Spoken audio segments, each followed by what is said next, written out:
Тэр ингээд зогсож байгаад над дээрээс ингээд өсөрж орж ирж байсан. Би тэр доор нь хөвчсөн. Нэг том хар үйл ингээд орж ирэл дараа л онсон. Тэгэл яг тэр үедээ ингээд бүр ямар ч амьсгаа авч чадахгүй. За яг энэ хавир хугарв юу хугарв дотроо бодоод тэгээ яах юм үзэгчд ингээд хүмүүс үзээ сууж байхад би баашлаад ч юм уу эсвэл би ингээд бэртлээгээл гарч чадахгүй. Тэгэл тэмцээнэ дуусгаал гарсан. Тэгэл хэдэн өдөр бүр ингээд айгүй зовиртой амьсгалж чадахгүй яаж чадахгүй. Гэх мэтчлээ айгүй тийм пресс хахад айгүй жингийн зөрүүтэй хүмүүстэй амар их үзэлжлээс л дээ. Хөнгөн ч үдээ үзчихсэн. Нэг гараараа ингээд өргөөл унгачдаг. Янз янз лээсэн. Одоо энэ файтинг болохоор яг жингэрээ би нэг 60-аас 63-ийн хооронд хэлбэлцэж л орчих. Тэр олон эрэгтэйчүүд дунд одоо хичээлт юм байна. Эрэгтэй хүнтэй тулгалдаж үзсэн үү? Пресс хахад үзчихсэн. Пресс-инг ч ерөөсөө эрэгтэй эмэгтэй ялгаа байхгүй. Нохоо зодон гэж ярьдэн шүү дээ. Тэрэнд байх та. Эрэгтэй хүмүүсийн мэдээж өшгөлт идэр нөрт шал ингээ шал бүр арай л хүчтэй байгаа юм чи тэгээд гэхдээ сонирхолтой юм байлээ. Халуунагийн бод. Бэлтгэл дээр л үзчихсэн болохоос яг юун дээр бол яг. Бэлтгэл дээр бас хэцүүлдэ. Цөөлж молжонгоо тэгэл бас орилжрлаад ах хэцүү тэгэл өөдөөс нь бас зохиох гэхлээр бас нөгөө хүн чинь одоо нэг би нэг чанга одоо нэг хөнгөн мэдрүүл хоёр хүн одоо нөгөө нэг ур чадвар нь дээшлэх ч юм уу те.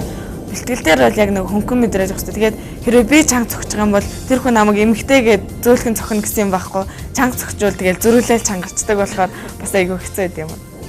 Тэгээд яг нөгөө эмгтэй хүнтэй тоглохоор бас арай л өөр. Тэгэл эрэгтэй хүнтэй бэлтгэл хийж ягаад эмгтэй хүнтэй рингнэрийнхаа шал өөр болж байгаа. Тийм. Илүү одоо бэлтгэл хангагдана гэсэн үг. Тийм болохоор би эрэгтэйчүүдтэй бэлтгэл хийж байгаа миний хувьд эсрэгээр би боломж гэж харж угаасаа бэлтгэлээ хийдэг. Эр хүнтэй бол мөчөөгөө өгөхгүй үзчих нь шүү дээ. Ээж хилдэгч гэсэн яг амьдрал дээр бид нэр хизээч энгийн хүнд гар хүрэх хэрэг байхгүй хүмүүс. Ягаад гэвэл бид нэр мэрэгжлийн хүмүүс. Про гэдэг үгнээс биднийг эрэгтэй хүн зохиод эрэгтэй хүн хэрэг ирсэн тохиолдолд бид нар буруутай болно. Тэгжсэн тохиолдолч нэг удаа гарч ирсэн болохоор айгүй том гаширсан, айгүй том сургамж болсон. Тийм болохоор бидний үед энгийн ямар ч хүн гар ирэх байхгүй. Бэртэл гэмтэл авах тохиолдол цөөнгөө тохиолдно. Ер нь бэлтгэл сайтай хот бэртэх ховор байт юм уу л гэж би боддоо шүү дээ. Ер нь би нэг тийм хүнд бэртэл авч байгаагүй. Миний хувьд ч гэсэн адилхан тэгэл нөгөө нэг тэр бооцоо тэмцээнд орж исэн гэдгсэн тий.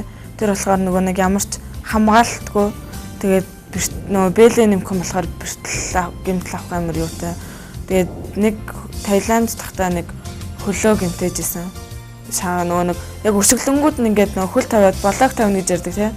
Хөл тавиад яасан чинь тэгээд нөгөө шилбэнийх нь махан л тасарсан юм шиг лээ. Тэгээд тэр нэлээд зовёртойсэн. Тэгээд нөгөө Таиландд нэг шар тус гэдэг. Тэгээд шар тус түрхээд лилээл боогоол тэгээд гаг болсон. Тэнцэн өгцөн тэгээд бэлтгэлтэй үед ингээд бэлтгэлээ юмэр ах чинь нэг зовёртой хийж болохгүй. Тэг чин би нэг хэд хоног бэлтгэл хийхгүй байсан юм жаа. Тэгээд айгүй хэцүү. Манай хэд гүүгээл явчихна. Би гүйч чадахгүй. Доглоол явах гэхэд бэлтгэлээ бүр хиймээр санагдал хийж чадахгүй. Тэгэл тэр үед хурдан идгээсэй л гэж бодож бас тэгэл бэртэл авсандаа өөрийгөө жоохон буруутгаал над би угаасаа муудаал бэртэл авсан хэрэг жоохон сайн бэлтгэл сайтай байсан бол авахгүй ч байх байсан юм билүү гээл тийм. Яг юм тулааны спортоор хичээлдэг хүмүүс тэгдэг юм шиг антай бэртэл авахаар өөртөө буруугаа өгдөг. Би одоо ингээд буруу хийснээс болоод бэртэж эхлэе гэд. Бэлтгэл дээр ингээд бэлтгэл хийж байгаа. Хэрвээ би нэг хүн зохиолол яачих юм бол ингээд тэр хүн одоо хам маманд хугарах жишээ нэ гэх юм бол манай багш тэгдэг. Зүгээр чиний буруу биш. Наад хүн чи өөрөө буруу өөрөө хамгаалж чаддаг болохоор өөрөө бэрцсэн. Наад хүний чинь буруу гэж. Жишээ нь би ч гэсэн нэг өөрөө зохиол тавих юм бол чиний буруу чи өөрөө хааждаг. Жишээ нь тэр бол яг л үнэлтэй. Өөрөөсөө л болж хүн биш нөө гэхээс биш. Өөрөө л бусдын зохиолт яг орж ирж байгаа зохиолтыг хаах нь бидний өөрийг юм чинь.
удам дамжсан бүх удам дамжсан урлагийн хүмүүс гэдэг их ярьдаг. Тэгвэл одоо манай хоёр зочны хувьд удам дамжсан юм спортын хүмүүс эсвэл өөртөө яг сонирхоод хичээлж байгаа хүмүүс. Би болроог бас гэрийнхэн тийм цагдаа хүчний байгууллагт ажилладаг гэж сонсч байсан юм байна.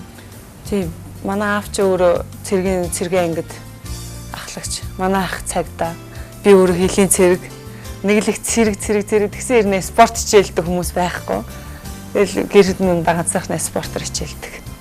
Би ч гэсэн ялгаагүй ганцаархнаа хичээлдэг. Бүр 10 жил бүр жоохон бахасаа л ер нь спортлог хүүхдүүд байсан уу? Тэгэл ангид нэг сургууль мургуул тий тэмцээн оролдоо юу л болно тэгэл тэрэнд бүгдэнд нь ордог гүйлт ч юм уу хөнгө атлетик янз бүрийн бүх тэмцээнд орж ирэх басан. Сакс волейболын тэмцээлийг бодлоо алгасдаг байсан.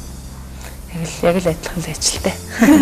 Эргээд бодоход их сайхан юм шиг байгаа нэ. Өө нэрээ тэр тэмцээн дээр ингэсэн штэ. Тэр тулаан дээр яг ингэжсэн юм аа. Ийм алдаа гаргаччтэй гэдэг дүгнээд сууж байхгүй. Профессороор 100 гаруй тэмцээн хийсэн байна. Тоолол ингээл дүгнээд үзэхээр тэр дунд алтан оноотой, хөгжинтэй, хөөртэй, уйлантай, майлантай янз янзын тэмцээн хийжсэн нь. Тэгэл хамт хийжсэн хүмүүс маань хүртэл амар том бэртэл аваад гэртэл бид нар нэг удаа профессор хичээлж тэмцээнээр амар том бүр зааланд 3-4 мянганы зааланд тэмцээн ингээл 3-3-аараа тэмцээгээд тэгжсэн чил яг нэг нь ингээл яах чарахгүй дутаад болдгоо. Хиний багаас хэн дутчих удаа тэгтээ ингээл тэмцээн ингээл өнгөрөнж авч нэг ийм л юм байгаа юм чинь. Тэгэл яах чарахгүй нэг хүн дутаад байгаа юм бүгд анзаараад яваад байгаа яг хин гэдгийг нь мэдэхгүй. Тэгэл тэмцээн дуусаад эргээл харсан чинь нэг нь яах чаргагүй тэмцээний голоос бэртээ дэмлэг орсон.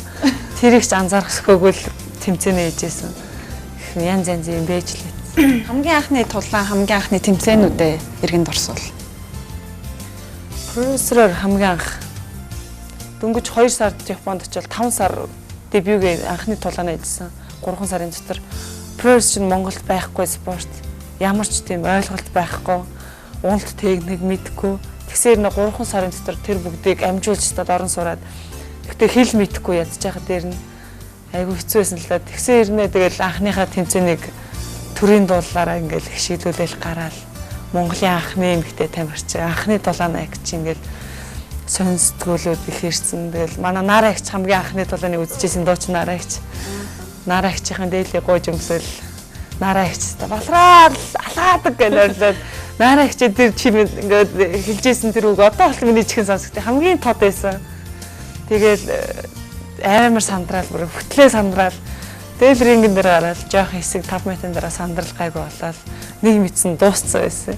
Тэгэл 20 клуб дээр ингээл суугаад юм идээ сууж чи өөрөө ирэхгүй нүднээс нэлээс гоочоо. Мэлмэртлээ байлгүй яасан бэ гэж 3 сар хүрэх амт нэг юм том стресстэй л яваад байхгүй. Яах вэ гэж ерөөсөө нэг игсэн юм. Тэгэл амар том юмны гард гарсан чинь өөрөө ирэхгүй сууж үзтээ ойлоо. Тэр нэг тиймэрдүү профессорын анхны тэмцээн бол саяны файтингийн анхны тэмцээн болохоор бас анх удаа л хүнлүү чинь 100% ингэж гар далаад үзэж байгаа. Урд нь хизээш тэгж байгаагүй юм чинь гайхаад нэг сонио өрөв сэтгэлийн дотор яваад байгаа юм чи би эмэгтэй хүн адилхан эмэгтэй хүнийгээ би яаж зохих вэ гэж бодоод гайх ингээд сугандаа авчиж барьчаад шүүгчээс асуувал одоо ингээд толгорон зогсож болох уу гэсэн чинь болно штэ чи гэж зогч чадахгүй юм ч гэхдээ ингээд 100% тэгж ингээд нэг сонь ихний тэмцээндээ гайхсаар байгаа л тэгээд хожигдоод яг тэр тэмцээн айгуу том сургамж асан л та. Хэрвээ чи тулааны спортоор хичээлж байгаа бол тий өрөвч нэмжин сэтгэлийг яг энэ рингэн дээрээс авч хаях зүйтэй байна. Гэхдээ авч хаях гэж бас бүр орд үнцээр нь авч хаях биш тий. Рингний тэр нэг хэсэг хугацаанд л өрөвч нэмсэн сэтгэл одоо юу гэдэг. Тэр болгоныг